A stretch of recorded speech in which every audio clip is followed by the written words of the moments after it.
No.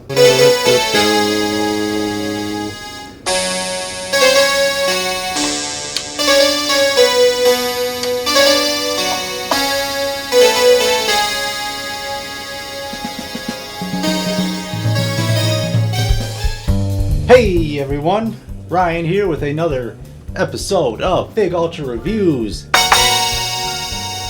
Today, we got some figures in this box and we're going to unbox them together. And I also got some really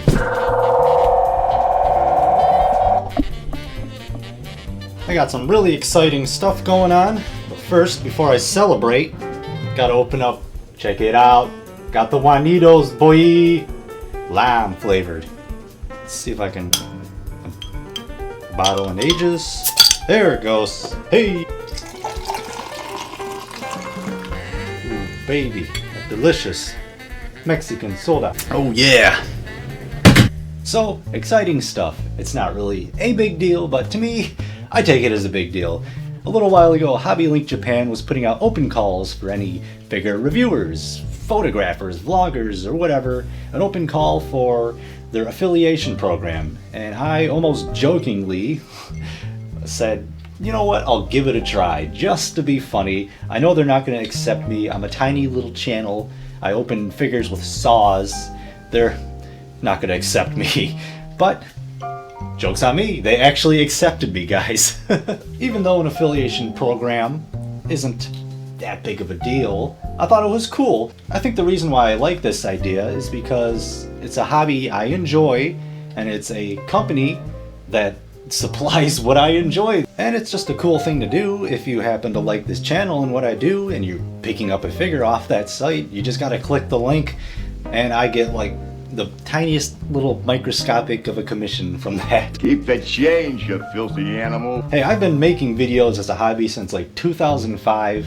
I love doing this kind of stuff, and this is like the first time I've taken it seriously in over a decade. This little thing makes it kind of feel like a foot in the right direction, like I know what I'm doing. And you can definitely tell this video isn't sponsored because I'm telling you all this with a big box that says Ami Ami on it. Speaking of Ami Ami and box, let's get to unboxing, because we got a couple wicked figures inside. My dad wouldn't let me use his machete for this, so I just guess I gotta use the next best thing.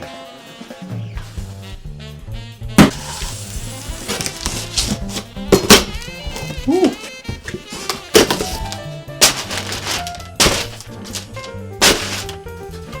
There's our Ami Ami girl.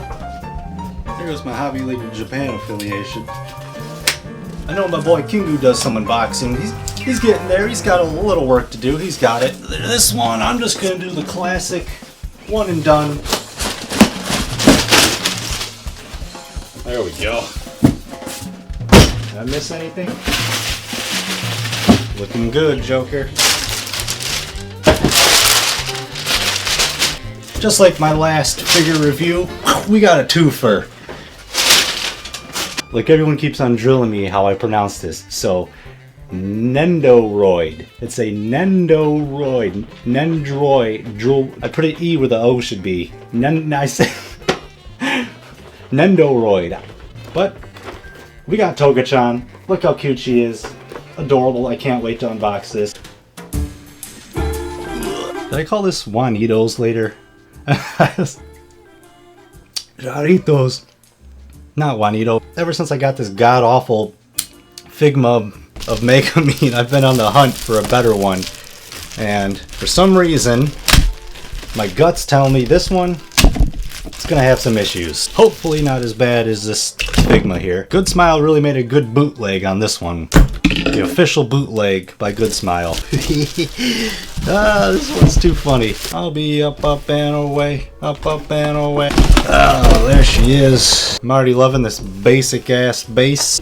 We got instructions. Do not point, wave, or throw this product at others. Product is designed for amusement purposes only. I don't know, throwing this boy at other people sounds pretty amusing to me. Alright, Kadokawa, don't let me down. And in case this Megumin figure doesn't work out, your boy's got his chips and another Megumin figure that I swear to God, if that turns out bad, there's gonna be some mortal hell to pay. Out! Get out! Get out! Oh, feel the real fishnets with the giant lines on the back. Seems like they took like actual pantyhose and sewed them together. This is the only reason why I bought this thing, is for the Keytar. Look at that thing. It's funny.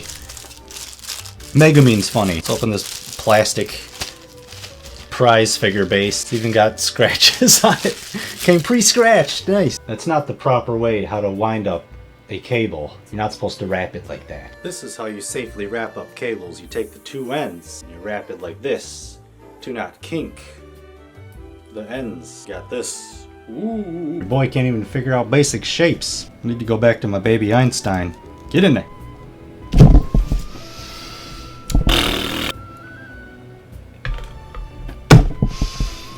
Well, there she is, folks. There's our Megumin, our Keytar rock version Megumin. Well, let's go ahead and cut to the actual review, and I'll start with going over the details, and hopefully I get this Keytar figured out in time for the review. Just hold it in there, like so. Review time!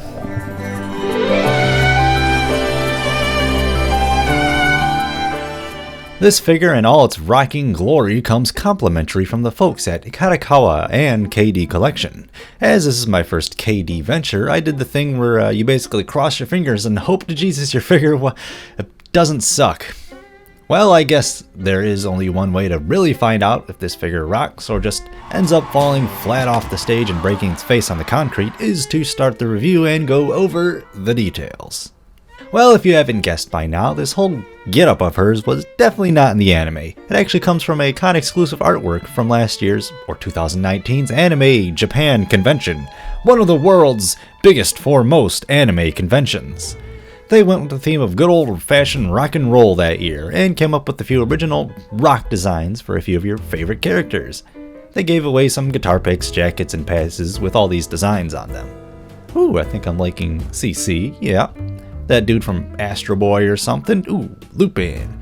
Gegege no Kitaro. Oh! Woo! As I know of, Megumin was the only one to randomly get a figure from this event. Ooh, and since she's front and center on the stage today, let's go over her. All the way from the future of 1988, Megumin is ready to rock as she grabs hold of her metallic pink Keytar and throws up the deuces. Her shoulder-length dark brown hair gets swept in the wind as she looks downwards. She confidently grins, peering ahead, donning her trademark eye patch, which of course is just for looks.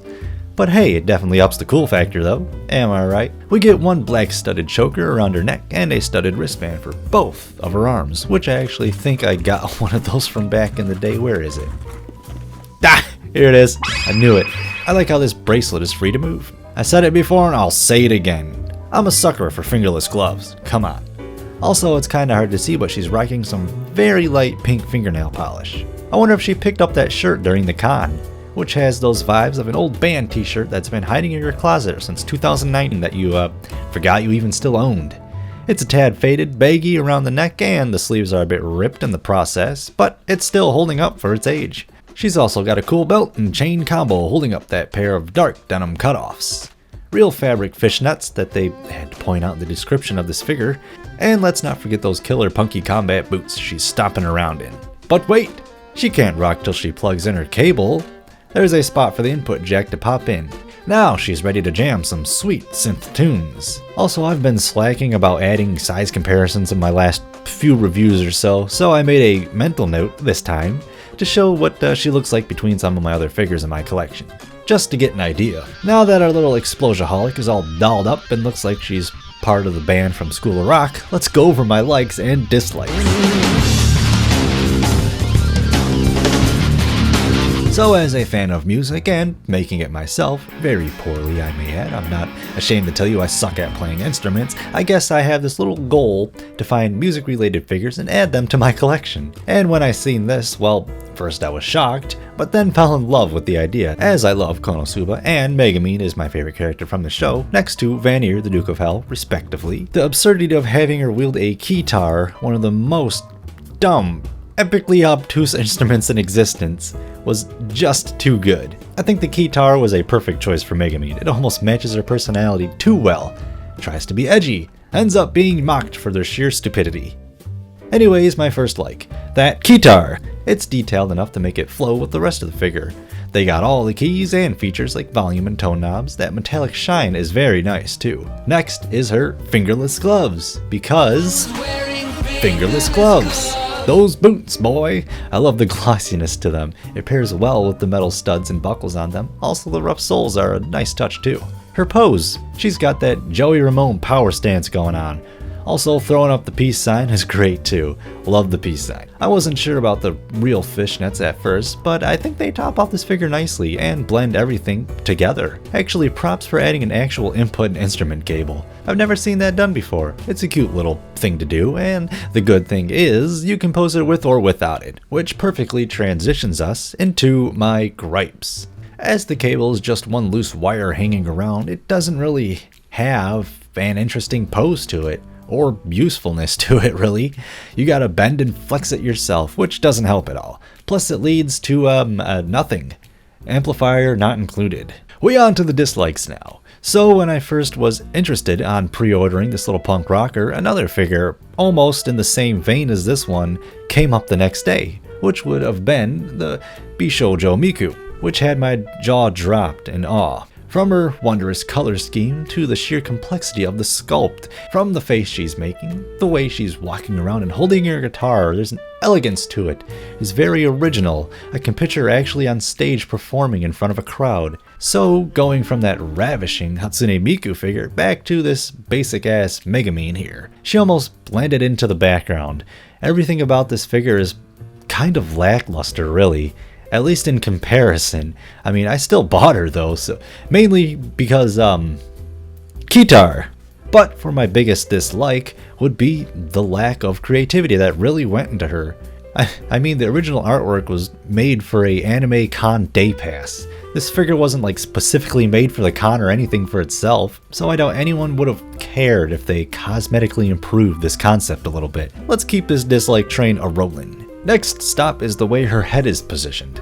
I'm not sure if it's just my figure that's like this or that's just how it's supposed to be, but her head is at like full tilt here. I don't know if it's just me, but she's looking way too far down. When like looking at her from the front, you can barely make out what her face is doing.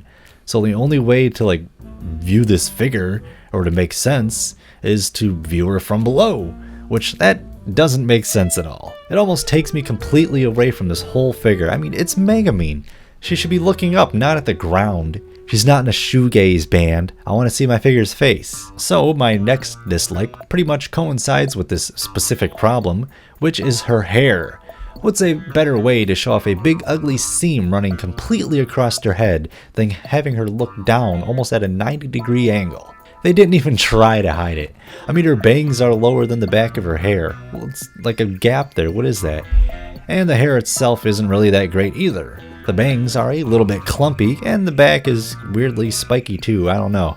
She's got that Joe Dirt going on. You know what else seems kind of off to me is some of her proportions. Her head and legs seem way bigger to me than the rest of her body. Like her legs seem like wider and longer than they're supposed to be. And that noggin of hers, she's got a big old head like Jemmy Neutron. Okay, when placed to like other similar sized figures in my collection, it's like way more noticeable. That just doesn't seem right to me. Hey, remember when I mentioned how this figure was a bit lackluster? Well, speaking of plain, how about that base? I'm gonna just let you guess what I don't like about this one. Ooh, made in China, eh? I know you're all excited to see what ratings I'm going to give this little pyromaniac here, so let's get into it. Oh boy, it's rating time, which means we got 3 categories to tackle today, starting with the old tried and true all-American photographability. Let's start out with the positives, like her Keytar. Look, if you didn't buy this figure for the damn Keytar, I don't know what the hell you were thinking. The Keytar is the real star of the show here. She's ready to tickle those ivories and get the crowd to form a circle pit, boy. Her strong pose and deuces give off a playful, fun vibe. Her smug smile really makes you feel like Megumin. 8 out of 10. I think the classic wind gust adds some more stylish depth to the figure, which makes it seem like she's really on stage playing a live show. Heck, maybe Darkness is on the drums, Kaz is blowing on a recorder or something, Aqua's going ham on that cowbell. Next up is quality. I think the uninspired design of this figure really kind of skewed my opinion on her a little at first. Pretty much judging a book by its cover, really. But that's not entirely the case for her. Thank God. Holding her in your hands, everything feels in place and well put together. Nothing feels like it's fragile or going to fall apart at the seams. And the paint QC seems to be on point as well. Her gloves and boots have some nice gradient ting on them, which is a word now, so it makes them seem like they're made out of some nice shiny faux leather. Her shorts that I mentioned earlier are fully detailed and painted very well. Even her bracelets are squeaky clean. I'm surprised I actually couldn't find any smudges or bleeding on her. Her Keytar ain't too shabby either. And for the last category, I can't really think of anything, so I'm just gonna yell explosion from the back of the room.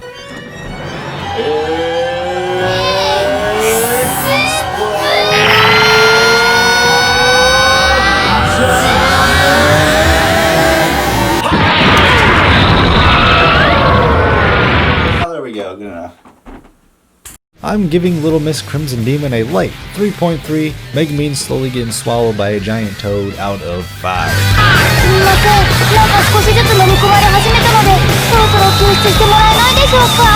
Final thoughts. Basically, to sum up this figure in one go would be the sideways thumbs up. It's bite. But man, I really think they could have done this Psycho Girl way better. Just imagine if they did up her big witch hat. Like recolor it or slap some tassels or something on it. Put some red highlights in her hair. The Keytar is from the 80s, so give her like a more 80s look. Big bright eyeliner, feather earrings, maybe a tattered denim vest or something. There's so much more they could have done with her. And at least base me up, bro. Put her on a little stage or something. Not this scuffed and scratched up boy. Sadly, how far her head's tilted, the off-kilter proportions, and the lackluster design kind of ruin this figure for me. Especially when placed next to this Miku. I don't necessarily hate her, I love this concept, but I wish it could have just been executed better. I'm keeping her and displaying her for sure. I mean, it's Megumin with a Keytar. So with this one bust of a Figma, now a lackluster 1/7, it's time to break out the big guns, baby. I'm getting a little desperate for a good Grandois Megumin. I need to break this losing streak, and there's only one figure that I can think of that would be my last hope. One Megumin to rule them all. Okay, that's it. That wraps up the review. Thanks guys for hanging out with me today. I'd love to hear your thoughts on this figure too. I love reading your guys' comments, so stop by and say hi or something. And I might as well go over the classic promo rigmarole since I'm here already. But, you know, if you ever need to reach out to me, I'm on Twitter and Instagram, which those are also good places to get updates on what I'm working on or just what the hell I'm up to in general. Subscribing really helps me too, so just don't let my channel be so underrated, man. You know it's true. So, peace, love, and explosions. Oh yeah, Keytar. So, I'll see ya.